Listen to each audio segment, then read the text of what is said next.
आप सभी संस्कृत अध्येताओं का स्वागत।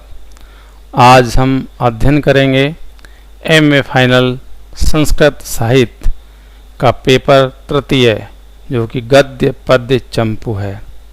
इसके अंतर्गत हम जो महाकवि श्री हर्ष हैं उनका जो महाकाव्य है नेहदीय चरितम, इसके बारे में अब तक हम चर्चा कर चुके हैं, जिसमें महाकाव्य के लक्षणों के बारे में विस्तृत रूप से चर्चा कर चुके हैं।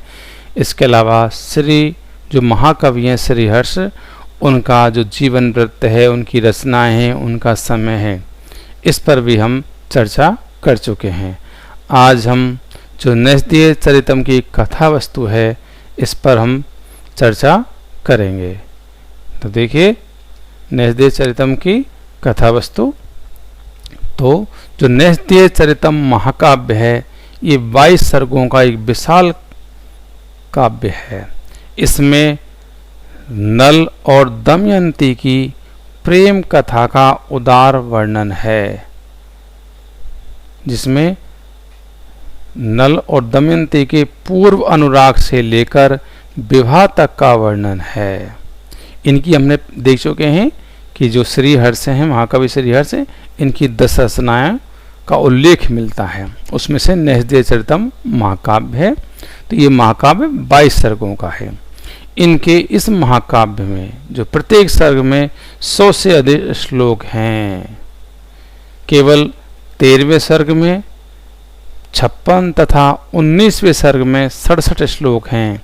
किसी सर्ग में श्लोक संख्या 150 से भी अधिक है। 17वां सर्ग तो सबसे बड़ा है, जिसमें 222 श्लोक हैं। तो इस तरह से महाकाव्य बृहत महाकाव्य हो गया, जो कि हमने देख चुके हैं कि जो बृहत त्रयी है, जिसमें महाकवि भारवी विरचित किरातार्जुनीयम, महाकवि माघ विरचित शिशुपाल वधम और श्री हर्ष विरचित नेहदीय चरितम, तीनों महाकाव्यों की गणना होती है बृहत त्रयी के अंतर्गत। ठीक है, तो इसकी जो हम कथा है उसके बारे में देखते हैं कि इसमें जो पहला सर्ग है, उस पहले सर्ग में नल दमयंती दोनों पथिकों से एक दूसरे की सुंदरता और प्रताप का वर्णन सुनकर परस्पर आकृष्ट होते हैं। राजा नल उद्यान में एक हंस को पकड़ता है। उसके द्वारा दीन वचन कहने पर वह उसे छोड़ देता है। पहला जो सर्ग है, उसकी कथा वस्तु तो केवल इतनी सी ही है। ठीक है, वहां पर क्या होता है दरअसल। और दूसरा जो सर्ग है, उसमें वह हंस दमयंती के सौंदर्य का वर्णन करता हुआ नल को ही दमयंती का एकमात्र योग्य पति होने का दावा कर उसकी प्रशंसा के द्वारा दमयंती को नल के प्रति आकृष्ट करने के लिए विधव के लिए चल देता है। सर्ग तीसरा, इसमें हंस दमयंती के पास जाकर उसे एकांत में ले जाकर नल की प्रशंसा करता है। दमयंती भी नल के प्रति आसक्त होकर अपनी भावनाएं प्रकट करती है। हंस पुनः नल के पास लौटता है। सर्ग चौथा, इसमें दमयंती की नल विषयक पूर्व अनुराग की वेदना का भावपूर्ण वर्णन है। दमयंती के पिता भीम द्वारा पुत्री की कुशलता के लिए स्वयंवर का आयोजन का निर्णय लिया गया है। सर्ग पांचवा, नारद के द्वारा इंद्र अग्नि आदि देवों के समक्ष दमयंती की रूप प्रशंसा। इंद्र, अग्नि, यम और वरुण देवों का दमयंती के पास अपनी दूतियां भेजकर नल के पास जाना तथा उसे अदृश्य होने की शक्ति प्रदान कर अपने लिए नल को दूत बनाकर दमयंती के पास भेजना। ये 5वें सर्ग का कथानक है। सर्ग छठा, इसमें अदृश्य रूप में नल दमयंती के पास जाकर उसका रूप देखते हैं और इंद्र आदि की दूतियों के साथ दमयंती के वार्तालाप को सुनते हैं। सर्ग सातवां, नल द्वारा दमयंती का नखशिख वर्णन। सर्ग 8, इसमें नल अपने स्वरूप को दमयंती के समक्ष प्रकट कर उससे इंद्र आदि के संदेश को कहकर उनमें से किसी एक को ही वरण करने की बात कहते हैं। सर्ग 9। इसमें दमयंती द्वारा किसी भी देवता को वरण न करने का निश्चय तथा नल के प्रति अपने प्रेम को प्रकट करना। नल के द्वारा देवताओं की पुनः वकालत करने पर दमयंती रोने लगती है, जिससे नल अपने वास्तविक रूप को प्रकट कर उसे सांत्वना देता है, किंतु वह देवताओं के प्रभुत्व का स्मरण कर पछताता है। इसी बीच हंस आकर उसे धैर्य दिलाता है और दमयंती दूसरे दिन आयोजित स्वयंवर में नल को आने की प्रार्थना करती है। सर्ग 10। स्वयंवर में इंद्रदेव, अग्निदेव, यम और वरुण देवों का नल रूप में आना। दमयंती का स्वयंवर में आए राजाओं से परिचय कराने के लिए सरस्वती द्वारा भीम की प्रार्थना स्वीकार करना। सर्ग 11 और 12। इस सर्ग में स्वयंवर में आए समस्त राजाओं, नागराजों एवं देवताओं का सरस्वती द्वारा परिचय देना है। सर्ग 13। इसमें सरस्वती द्वारा नल रूपधारी 4 देवताओं और नल का पंचनली के रूप में श्रेष्ठ वर्णन। सर्ग 14।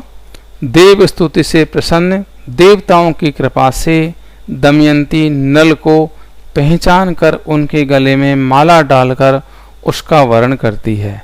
देवता उसे आशीर्वाद देते हैं। सर्ग 15। भीम द्वारा दमयंती के विवाह की तैयारी करना। सर्ग 16।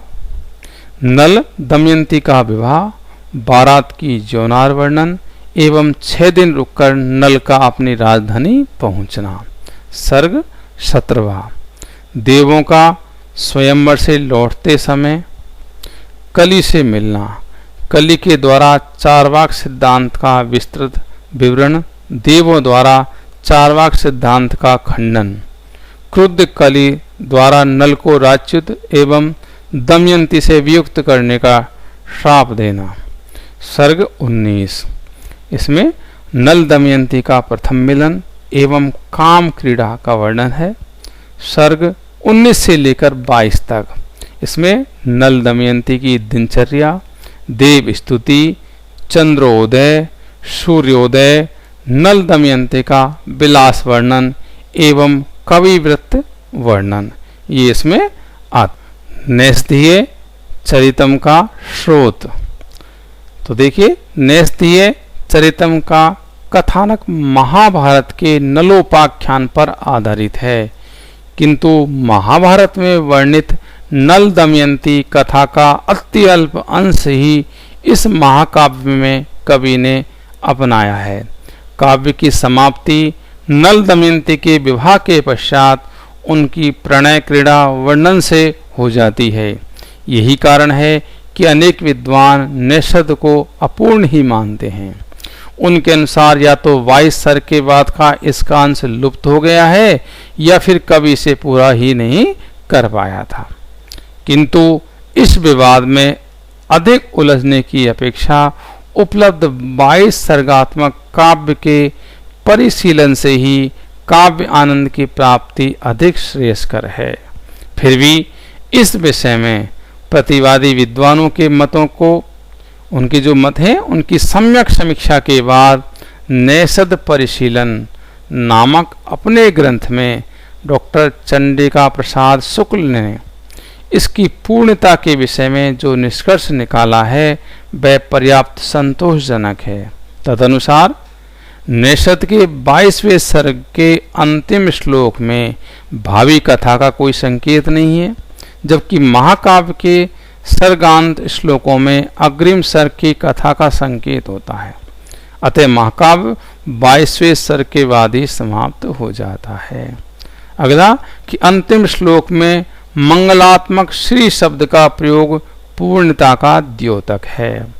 और तीसरी चीज कि अंतिम सर्ग के अंतिम 4 श्लोकों में कवि ने अपना परिचयात्मक वर्णन किया है, जो प्राय काव्य की समाप्ति पर ही किया जाता है। तो ये जो तथ्य हैं ये इस बात को प्रकट करते हैं, सिद्ध करते हैं कि ये 22 सर्गात्मक ही महाकाव्य है। तो ये इसका जो कथानक का स्रोत है वो हो गया महाभारत का नलोपाख्यान, जिसमें कवि ने अपने मौलिक परिवर्तन कर इस कथा को और रोचक और प्रभावी बना दिया है। कवि ने इसमें कुछ परिवर्तन किए हैं, मूल कथा से परिवर्तन, मूल कथा में परिवर्तन। तो देखिए, नैषधीय चरित एक प्रबंध काव्य है। इसका कथानक कथा सरित सागर व अग्नि पुराण में वर्णित नल कथा की अपेक्षा महाभारत की कथा से अधिक मेल खाता है।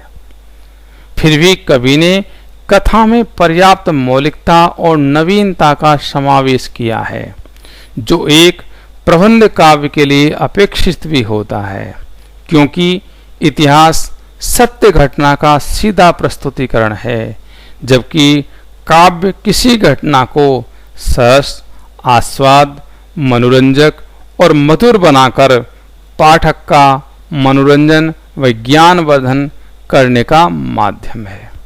तो इसमें जो मुख्य रूप से परिवर्तन किए हैं वो देखते हैं हम। तो जो परिवर्तन किया है कि महाभारत में नल हंस को छोड़ने से पूर्व उससे दमयंती के पास जाने का वचन लेता है, किंतु नैषधीय चरितम में नल हंस को उसकी दीन दशा सुनकर बिना किसी शर्त के छोड़ देता है, जो मानवीय धरातल पर अत्यंत उचित है। इससे नायक के चरित्र में भी स्वार्थ प्रियता जैसा दोष नहीं आने पाता है। दूसरा, महाभारत में कली का प्रवेश नल दमयंती के विवाह के बहुत बाद होता है, जबकि नैषध में जो नैषध चरितम महाकाव्य है इसमें यह विवाह के तुरंत बाद होता है। अगला, महाभारत में देवताओं के वरदानों की अपेक्षा नैषधीय चरितम में वरदानों की संख्या अधिक है। जैसे महाभारत में इंद्रदेव 2 वरदान देते हैं और नैषधीय चरितम में वह 4 वरदान देते हैं। वहीं अग्निदेव 1, किंतु नैषधीय चरितम में 3 वर देते हैं। यम के वरदानों में 1 और 2 का अंतर है। महाभारत में चिंतामणि मंत्र का कोई उल्लेख न होने के कारण सरस्वती के वरदान की सत्ता नहीं है, किंतु यहाँ पर वह 2 वर प्रदान करती हैं। अगला, कि राजाओं का परिचय कराने के लिए सरस्वती की कल्पना कवि की निजी उद्भावना है। अगला, देवों की दूतियों का दमयंती के यहाँ जाना भी महाभारत में नहीं है। इसके अलावा नल का दमयंती के भवन में ऐदस्य प्रवेश, दमयंती का नक्षिक रूप जो वर्णन है, विवाह विधि और उत्सव का जो वर्णन है, और चारवाक द्वारा नास्तिक मत का प्रतिपादन करना और देवताओं द्वारा उनका खंडन और दमयंती की काम क्रीड़ा आदि का वर्णन कवि की उर्वर कल्पना है।